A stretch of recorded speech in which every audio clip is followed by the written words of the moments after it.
Good morning. आज आपण analysis and interpretation of financial statement या प्रकरणातील प्रॅक्टिकल प्रॉब्लेम्स पाहणार आहोत. त्यामध्ये प्रथमतः आपण कंपॅरेटिव्ह इन्कम स्टेटमेंट जे आहे ते पाहणार आहोत. कंपॅरेटिव्ह इन्कम स्टेटमेंटमध्ये आपल्याला 2 किंवा त्यापेक्षा अधिक वर्ष दिलेली असतात. साधारणतः 2 वर्षांचा डाटा आपल्याला दिलेला असतो. त्या दोन्ही वर्षांमध्ये इन्कम किंवा बॅलन्स शीट स्टेटमेंट जे असतं त्यामध्ये जी माहिती दिलेली आहे त्यांची तुलना आपल्याला करायची असते किंवा कंपॅरिझन करायची असते आणि त्यामधून ती अमाऊंट मागच्या वर्षाच्या तुलनेमध्ये यावर्षी इन्क्रीज झालेली आहे किंवा डिक्रीज झालेली आहे याचा विचार करायचा असतो. त्याचबरोबर ते किती टक्क्यानं म्हणजे किती पर्सेंटेजनं इन्क्रीज किंवा डिक्रीज झाली याचंही कॅल्क्युलेशन त्यामध्ये आपल्याला मांडायचं आहे. सुरुवातीला आपण एक प्रॉब्लेम या ठिकाणी घेणार आहोत.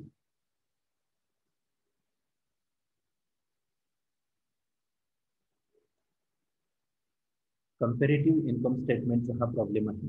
त्यामध्ये सुरुवातीला म्हटलं आहे profit and loss account of the Ankita limited for the year ended 31st March 2014 and 2015 are as follows.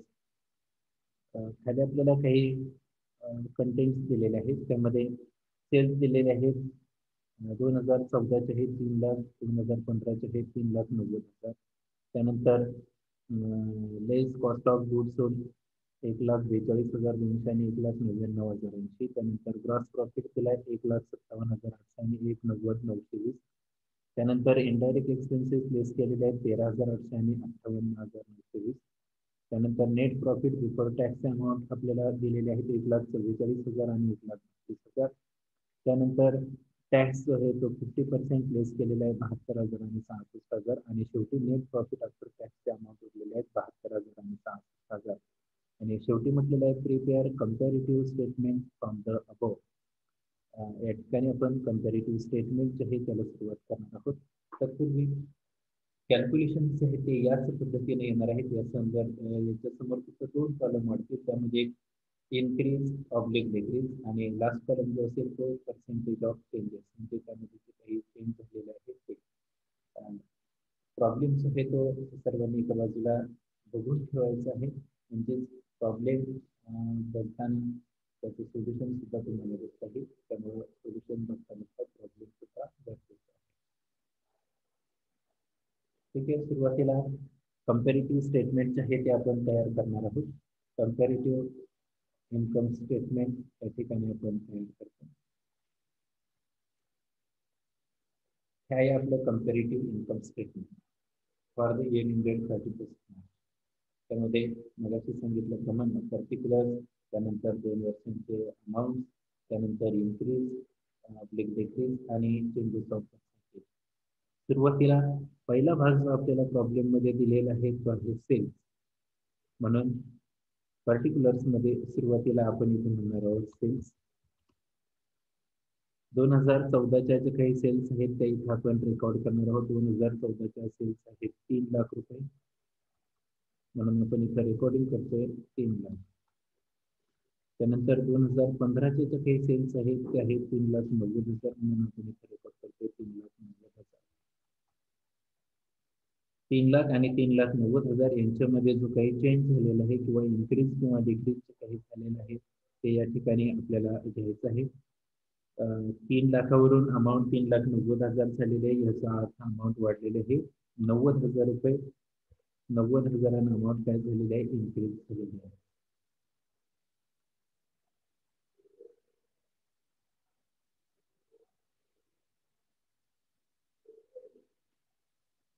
Amount आपल्याला दिली जाणार आहे 90,000. 90,000 जे आहे ते आपल्या अमाऊंट इन्क्रीज झालेले आहे 90,000.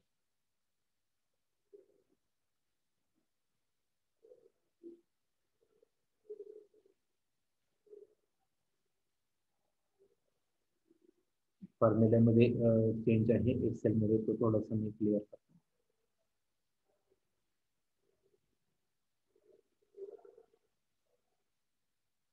ओके.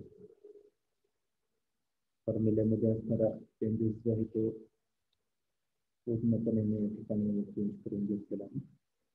त्यामध्ये आता काही अडचण नाही. 3 लाखावरून 3,90,000पर्यंतची काही अमाऊंट वाढलेली आहे. ती किती टक्क्याने वाढलेली आहे त्याचं पर्सेंटेज आपण कॅल्क्युलेट करायचं आहे. म्हणजेच 3 लाखाची अमाऊंट आहे ती आपण जर गृहीत धरली 100% होती, तर 90,000 रुपये ही किती टक्क्याने त्यामध्ये वाढ झाली त्याचं कॅल्क्युलेशन जर आपण केलं तर ते आपल्याला मिळेल 30%. म्हणजे 3 लाखावर 30% जर आपण अमाऊंट कॅल्क्युलेट केली तर ती बरोबर 90,000 रुपये येते. म्हणजे 30% अमाऊंट काय झालेली आहे, वाढ झालेली आहे. त्यानंतर दुसरा खाली घटक जो दिलेला आहे तो आहे less cost of goods sold. Less cost of goods sold.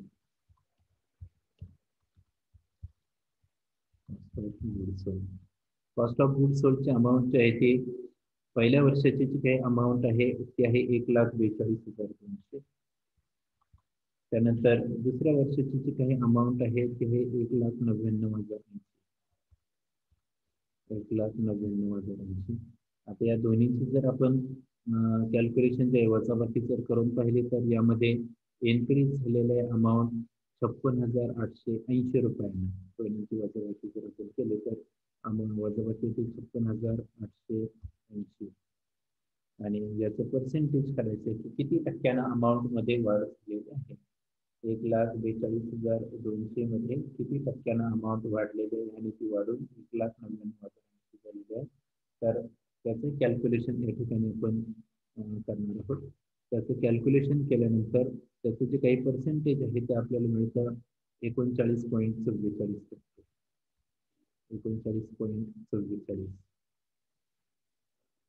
त्यानंतर खाली आपल्याला सेल्स मधून लेस कॉस्ट ऑफ गुड्स सोल्ड जर केला तर खाली मिळतो ग्रॉस प्रॉफिट. म्हणून ग्रॉस प्रॉफिट हा पुढचा घटक आपल्याला दिलेलाच आहे प्रॉब्लेम मध्ये. ग्रॉस प्रॉफिट पहिल्या वर्षांचा जो काही ग्रॉस प्रॉफिट आहे तो आहे 1,57,800. 1,57,800.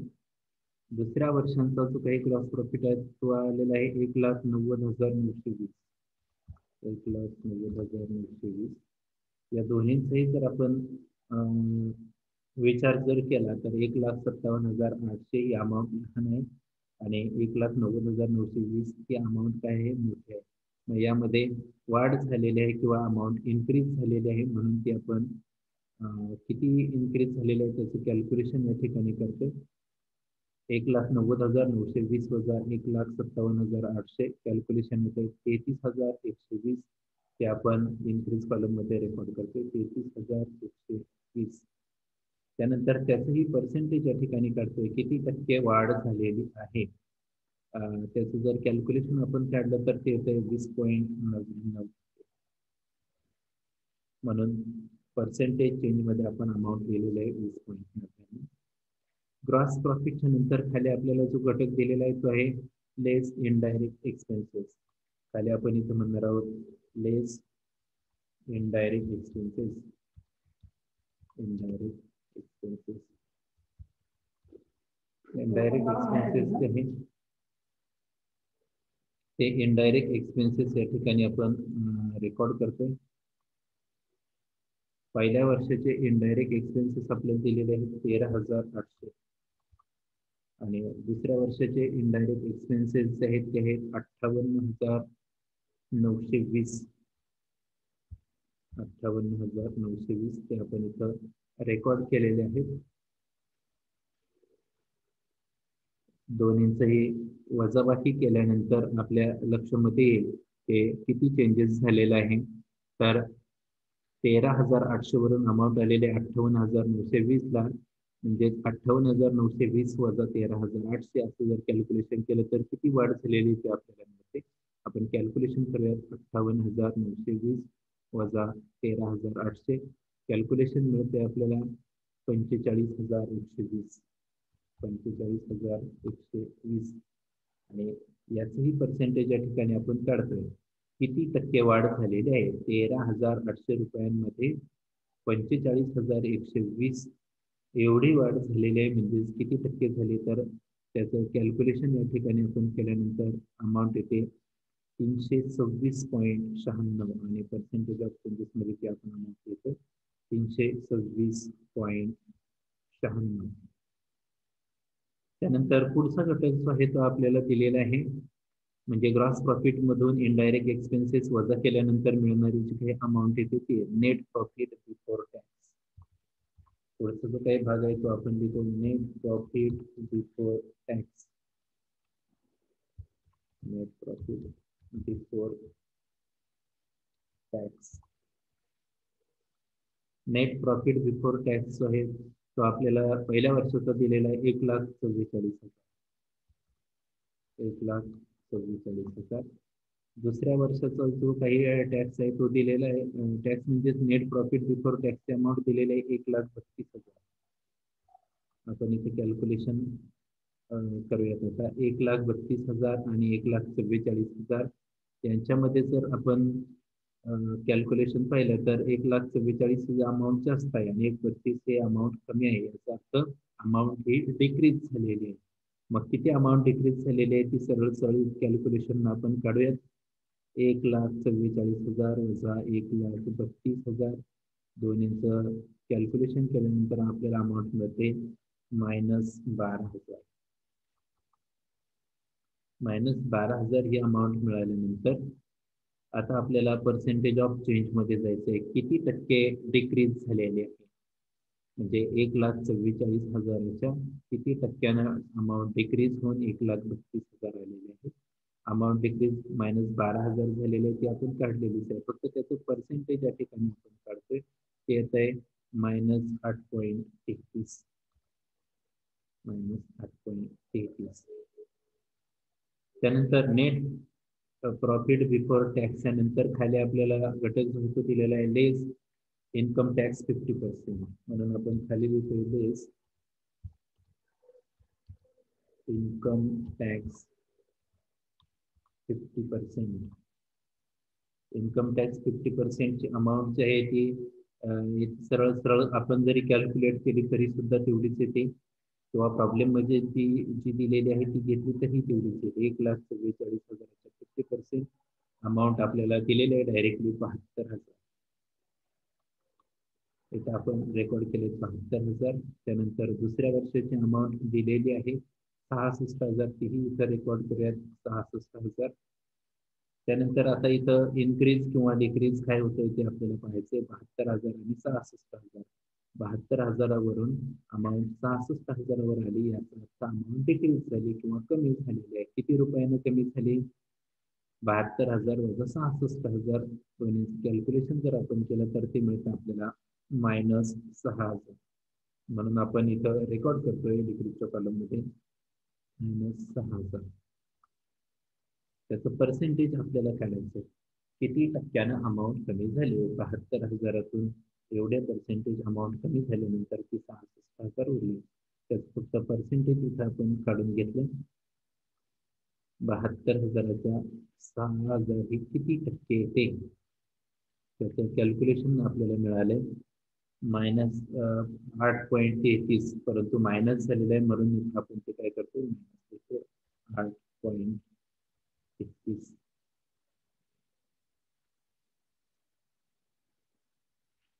त्यानंतर शेवटचा जो घटक दिलेला आहे तो आहे नेट प्रॉफिट आफ्टर टॅक्स. तोही आपण या ठिकाणी रेकॉर्ड करणार आहोत. नेट प्रॉफिट आफ्टर टॅक्स म्हणजे टॅक्स वजा जाता उरलेली amount. Net profit after tax सरळ सरळ आहे. 1,44,000तून 72,000 गेले, उरले 72,000. प्रॉब्लेम मध्ये सुद्धा आपल्याला ते दिलेले आहे. आपण इथं रेकॉर्ड करून घेतोय 72,000. त्यानंतर दुसऱ्या वर्षाचे जे काही अमाऊंट्स आहेत ते 1,32,000तून 66,000 गेले, उरले 66,000. आपल्याला क्लिअरली काय केलेले आहे दिलेले आहे. आपण इथं रेकॉर्ड करतोय 66,000.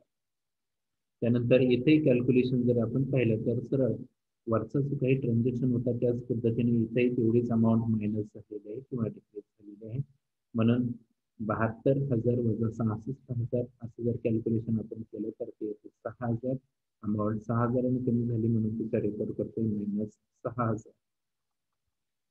त्यानंतर याचंही पर्सेंटेज वरच्याच पर्सेंटेज प्रमाणे असेल. परत जर कॅल्क्युलेशन केलं तरी तेवढंच येणार आहे 8.33, परंतु ते डिक्रीज आहे म्हणून इथं पर्सेंटेज मध्ये आपण ते लिहिताना -8.33 असं या ठिकाणी लिहिणार आहोत. हे झालं आपलं कम्पॅरेटिव्ह स्टेटमेंट. कम्पॅरेटिव्ह स्टेटमेंट मध्ये अतिशय साधा सोपा पार्ट असतो. सुरुवातीला आपल्याला पर्टिक्युलर त्याचबरोबर 2 इयरचे अमाऊंट दिलेले असतात. मग ते इन्कम स्टेटमेंट असू द्या किंवा बॅलन्स शीट असू द्या. या इन्कम स्टेटमेंटमध्ये आपल्याला जे घटक दिलेले आहेत ते आपण रेकॉर्ड केले. पहिल्यांदा सेल्स घेतल्या, दोन्ही वर्षांच्या दोन्हींची तुलना आपण केली. अमाऊंट इन्क्रीज झाली का डिक्रीज झाली ते आपण पहिल्या 90,000 अमाऊंट इन्क्रीज झाली होती म्हणून इन्क्रीजच्या कॉलम मध्ये 90,000 लिहिले आणि किती इन्क्रीज झालेली आहे त्याचं पर्सेंटेज या ठिकाणी आपण काढलं. म्हणजे 3 लाखाला जर 90,000 इन्क्रीज झाले तर 100ला किती याचं कॅल्क्युलेशन आपण सरळ काढलं आणि त्याला इथं 30% म्हणून पर्सेंटेज मध्ये लिहिलं 30. त्यानंतर दुसरा घटक आपल्याला दिला होता लेस कॉस्ट ऑफ गुड्स सोल्ड. दोन्ही वर्षांच्या रकमेची आपण तुलना केली. आपल्याला असं दिसलं की 56,880 रुपये काय झालेले आहेत, वाढलेले आहेत, इन्क्रीज झालेले आहेत म्हणून ते आपण काढून घेतले. त्याचंही पर्सेंटेज आपण काढून घेतलं. त्याचं पर्सेंटेज म्हणजे 100मध्ये आपण अमाऊंट काढून घेतली. 1,42,200 पैकी जर 56,880 रुपये वाढलेले आहेत तर 100ला किती वाढले त्याचं कॅल्क्युलेशन मांडलं. त्याला आपल्या 39.44 ते आपण या पर्सेंटेज मध्ये घेतो. त्यानंतर ग्रॉस प्रॉफिट जो आहे तो आपल्याला दिला होता पहिल्या वर्षाचा 1,57,800, दुसऱ्या वर्षाचा दिला होता 1,90,920. दोन्हीचे कॅल्क्युलेशन आपण पाहिलं, तुलना जर केली तर 33,120 रुपये जे आहेत ती अमाऊंट काय झालेली आहे, वाढलेले आहे किंवा इन्क्रीज झालेले आहे त्याचं पर्सेंटेज आपण काढून घेतलं. 1,57,800 वरती जर 33,120 रुपये वाढत असतील तर 100ला किती वाढतात त्याचं कॅल्क्युलेशन आलं 20.99. त्यानंतर खाली आपण घेतलं लेस इनडायरेक्ट एक्सपेन्सेसच्या प्रॉब्लेम मध्ये आपण दिलेलं आहे 13,800 आणि 58,920. दोन्हींचा जर विचार केला तर 45,120 रुपयांना अमाऊंट काय झाली वाढली. मग 13,800 ला जर 45,120 रुपये इन्क्रीज झालेले आहेत तर 100ला किती, म्हणजे 13,800 ही अमाऊंट जर 100% असेल तर 45,120 किती टक्के येईल तर त्याचं कॅल्क्युलेशन आलं 36.96. ते आपण इथं रेकॉर्ड केलं. त्यानंतर नेट प्रॉफिट बिफोर टॅक्स आहे त्याची अमाऊंट आपल्याला दिलेली होती 1,44,000 आणि 1,32,000. वरती जर कॅल्क्युलेशन आपण केलं तरी सुद्धा त्याच अमाऊंट येतात, परंतु त्यांची आपण तुलना केली. इथं मात्र आपल्याला 12,000 रुपये डिक्रीज झाल्याचं आढळतं, कमी झाल्याचं आढळतं. ते किती टक्क्यानं कमी झाले त्याचं पर्सेंटेज आपण काढून घेतलं, ते आलं 8.33. डिक्रीज झालंय म्हणून त्याला मायनस आपण इथं म्हटलेलं आहे. त्यानंतर इन्कम टॅक्स लेस करायला सांगितलेलं आहे 50%. 1,44,000चा 50% कॅल्क्युलेशन केलं तर 72,000 येतं. आपल्याला प्रॉब्लेम मध्ये ते डायरेक्टली दिलेलं आहे म्हणून आपण 72,000 घेतले. त्यानंतर दुसऱ्या वर्षाचं 1,32,000च्या 50% अमाऊंट येते 66,000. प्रॉब्लेम मध्ये डायरेक्टली दिलेलं सुद्धा आहे म्हणून आपण दोन्ही अमाऊंट इथे घेतल्या. दोन्हीचाही विचार या ठिकाणी आपण त्याला तुलना केली आणि आपल्या असं लक्षात आलं की 6,000 रुपयांना अमाऊंट डिक्रीज झालेली आहे. मग 72,000 आणि 6,000 यांचं या ठिकाणी आपण पर्सेंटेज काढून घेतलं. 72,000ला जर 6,000 रुपये डिक्रीज होतात तर 100ला किती, त्याचं कॅल्क्युलेशन आलं 8.33. ते डिक्रीज झाले म्हणून आपण तिथे घेतलेलं आहे 8.33. त्यानंतर शेवटचा घटक जो आहे तो आहे नेट प्रॉफिट बिफोर टॅक्स मधून इन्कम टॅक्स वजा केल्यानंतर उरलेलं अमाऊंट. साहजिकच आहे 50% अमाऊंट शिल्लक राहते म्हणून net profit after tax amount पहिल्या वर्षाची आपण इथं रेकॉर्ड केली 72,000, दुसऱ्या वर्षाची घेतली 66,000. दोन्हींमध्ये तुलना केली, अमाऊंट आली 6,000 डिक्रीज झाली म्हणून तिला इथं आपण मायनसचं चिन्ह या ठिकाणी दिलेलं आहे आणि त्याचं पर्सेंटेज काढून घेतलं की आलं 8.33. अशा पद्धतीनं कम्पॅरेटिव्ह स्टेटमेंटमध्ये 2 वर्षांच्या अमाऊंटची काय केली जाते, तुलना केली जाते. त्या अमाऊंट इन्क्रीज झालेले आहेत किंवा डिक्रीज झालेले आहेत याचाही विचार केला जातो आणि त्या किती पर्सेंटेजनं इन्क्रीज किंवा डिक्रीज झाल्यात म्हणजे चेंजिंगचं पर्सेंटेज किती ते सुद्धा या ठिकाणी आपल्याला काय होतं समजत असतं. ठीक आहे. अशा पद्धतीनं हा प्रॉब्लेम या ठिकाणी संपलेला आहे.